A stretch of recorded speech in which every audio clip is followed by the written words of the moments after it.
Libro 5 de Crayon. El viaje a casa.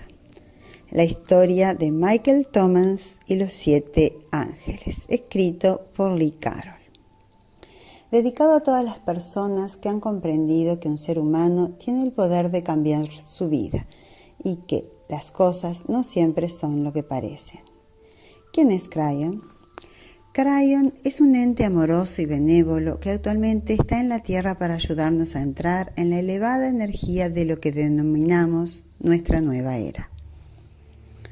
Las palabras de Crayon han transformado vidas y llevado amor y luz a algunos de los sitios más oscuros de nuestro ser interior. El argumento del viaje a casa fue inspirado por Crayon y escrito por Lee Carroll. Introducción. En diciembre de 1996, Crayon estuvo ante más de 500 personas en Laguna Hill, California, en la clausura de un seminario vespertino.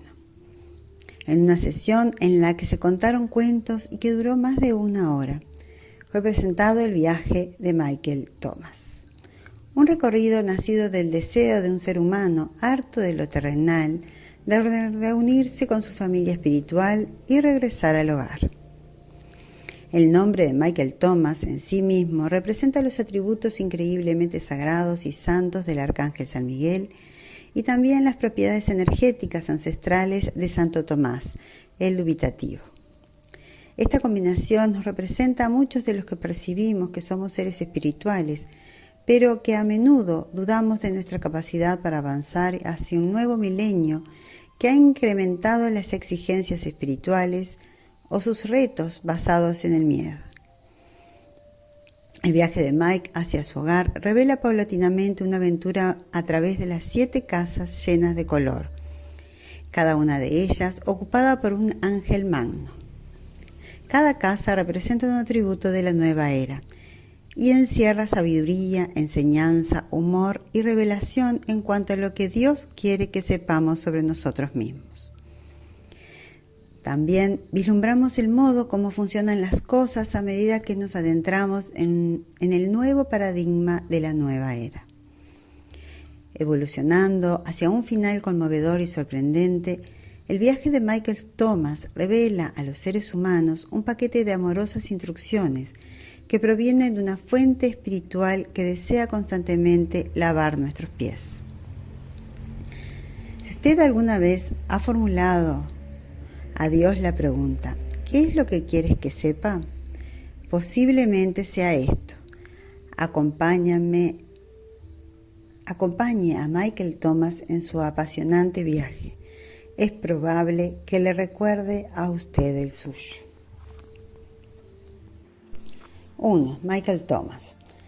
Los fragmentos de plástico negro volaron en todas direcciones mientras Mike se encajonaba empujándose con bastante fuerza contra la pared del cubículo, en su oficina de ventas. Este era un ejemplo más en el que un objeto inanimado padecía la creciente rabia de Mike a consecuencias de su situación. Súbitamente, una cabeza apareció de forma inesperada entre las polvorientas hojas de la planta de plástico que estaba a su izquierda. ¿Sucede algo?, preguntó John desde el cubículo vecino.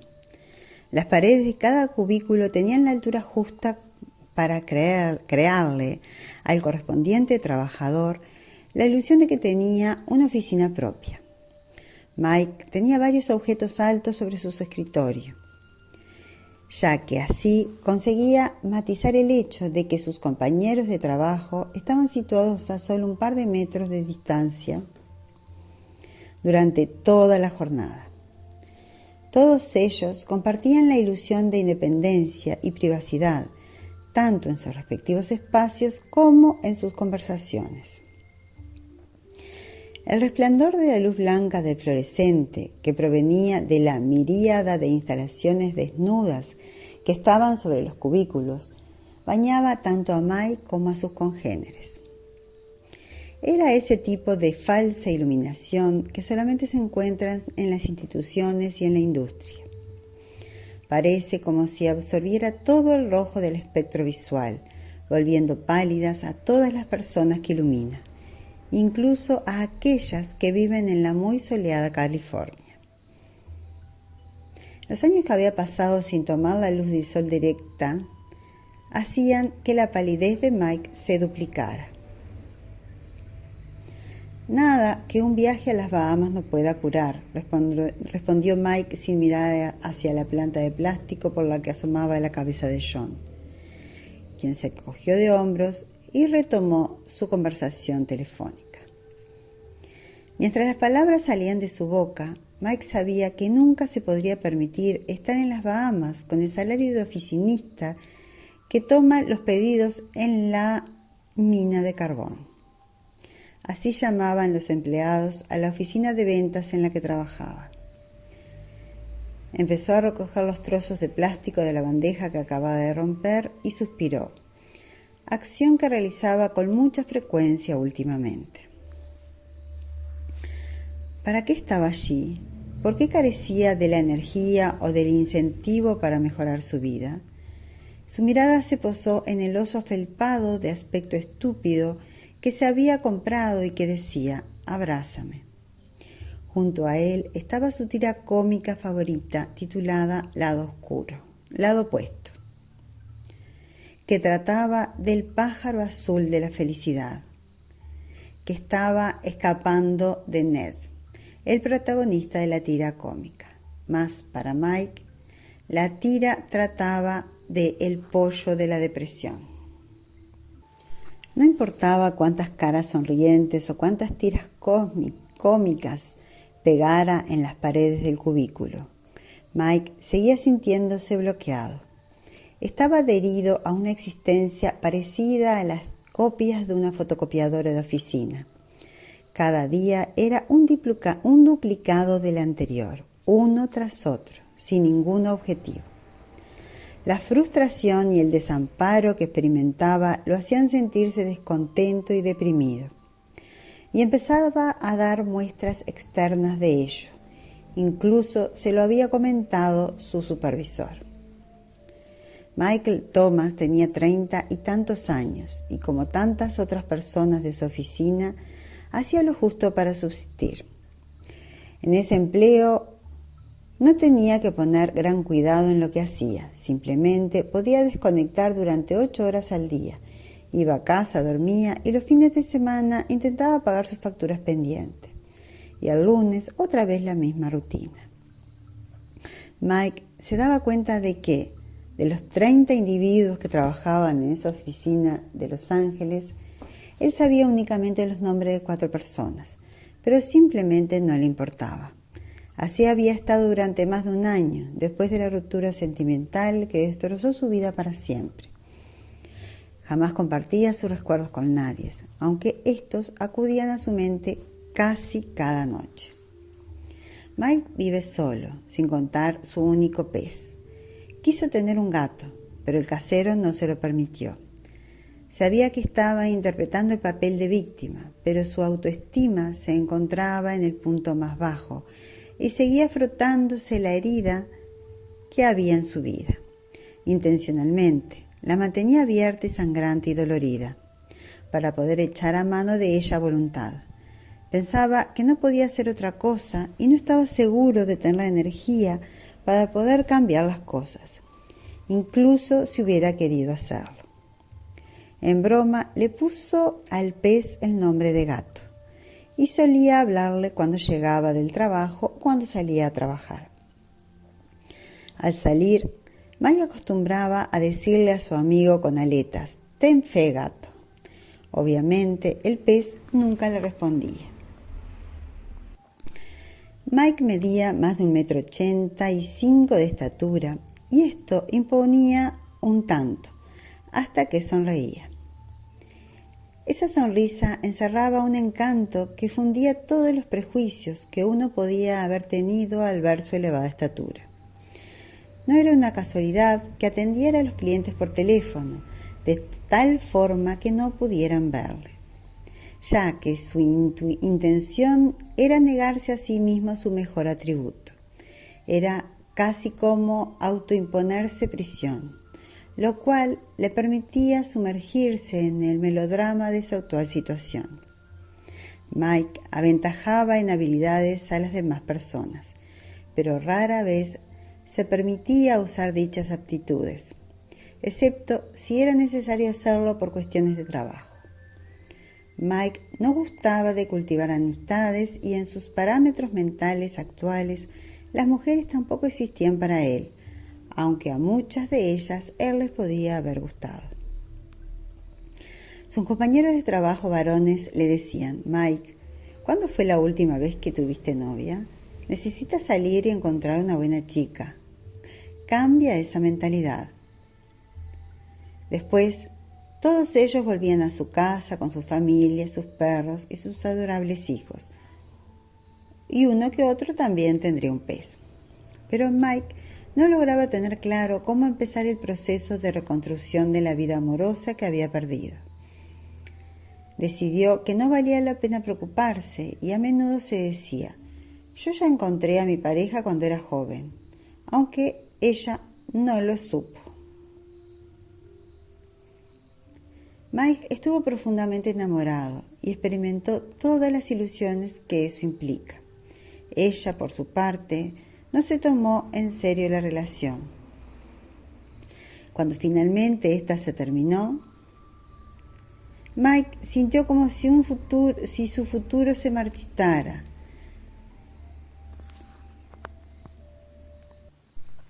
Volatilizándose. La amó con esa pasión especial que él creía que solamente se podía llegar a sentir una vez en la vida. Lo había depositado todo en ella, pero ella no supo apreciarlo. Mike creció en una granja del pequeño pueblo llamado Tierra Azul, en Minnesota, y huyó de una situación vital que sentía como un callejón sin salida.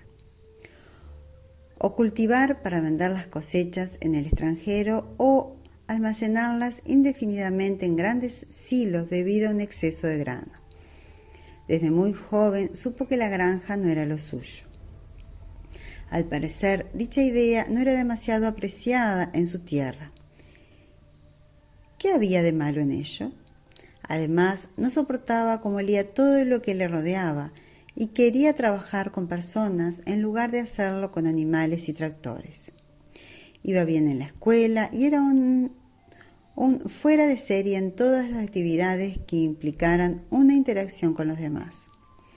Acabar siendo vendedor fue algo natural para Mike y jamás tuvo ningún problema para encontrar sus trabajos, vendiendo una inmensa variedad de productos y servicios que representaba con honestidad. A la gente le gustaba comprar cosas cuando se las vendía Michael Thomas.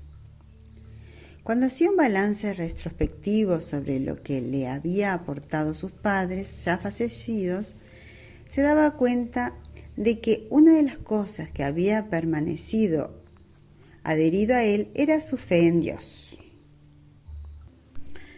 A menudo pensaba con amargura que justo ahora eso le estaba aportando mucho bien. Mike era hijo único y sus padres, sus queridos mamá y papá, habían muerto en un accidente de automóvil por culpa de otra persona, justo antes de que él cumpliese 21 años. Él seguía lamentando enormemente su muerte y siempre estaba rodeado de fotografías que le recordaban las vidas de sus padres, así como su lamentable deceso. A pesar de todo, todavía ahora Mike seguía asistiendo a la iglesia y por lo menos seguía el culto, aunque por simple formalidad. Cuando el pastor le preguntaba acerca de su salud espiritual, Mike admitía abiertamente su fe y su creencia en su naturaleza espiritual. Estaba seguro de que Dios era justo y amoroso, pero en ese momento, igual que desde hacía algunos años, no se manifestaba verdaderamente. A menudo, Mike rezaba para que su situación mejorase, aunque no era muy optimista respecto a si las cosas podrían cambiar realmente. Mike no era exactamente guapo, aunque sí era vigorosamente atractivo, pues había heredado la complexión altiva de su padre. Las mujeres lo encontraban irresistible. Les cautivaba su sonrisa resplandeciente, su pelo rubio, su elevada estatura, su mandíbula cuadrada y sus ojos de un azul intenso. Aquellas que tenían buena intuición también cantaban que Mike era un hombre íntegro y confiaban en él casi instantáneamente. Había tenido infinidad de oportunidades de sacar un provecho inapropiado de muchas situaciones, tanto en los negocios como en el amor, pero jamás lo hizo. Mike era el resultado de la buena conciencia propia de la gente del campo, y ese era uno de los valiosos atributos que permaneció en él cuando llegó a la fría tierra donde se educó. No podía mentir, comprendía intuitivamente cuando los otros necesitaban ayudas. Abría la puerta a las personas cuando entraban o salían del supermercado, respetaba a las personas mayores y charlaba con ellas, y siempre les daba a los mendigos sin hogar, fueran hombres o mujeres, la moneda que le pedían cuando lo abordaban en la calle, aunque supiera que la usarían para comprar alcohol. Creía firmemente que cada persona debía trabajar junto con los demás para conseguir que las cosas mejoraran, y nunca entendió por qué su ciudad adoptiva la gente evitaba dirigirse la palabra. E incluso raras veces sabían quiénes eran sus vecinos. Quizás se debía a que el clima era tan bueno que las personas nunca necesitaban ayuda de nadie. ¡Qué ironía!, pensó para sí. El único modelo del comportamiento femenino que Mike tenía era el de su madre. Por consiguiente, trataba a todas las mujeres con la misma clase de respeto con que había tratado a esa mujer sensible y maravillosa a quien echaba mucho de menos. Parte de su infelicidad actual se debía a lo que parecía una traición, a ese respeto en la única relación amorosa verdadera que había tenido. En realidad, la experiencia que Mike había tenido solo era el resultado de un choque cultural. Lo que cada uno esperaba del otro no era lo que finalmente había obtenido y viceversa. La chica de California, que le había roto el corazón, solo había actuado de acuerdo con lo que culturalmente era su realidad acerca del amor. Y Mike tenía un enfoque muy diferente sobre este. Él había recibido otra educación y no era tolerante con las ideas sobre el amor que fueran diferentes.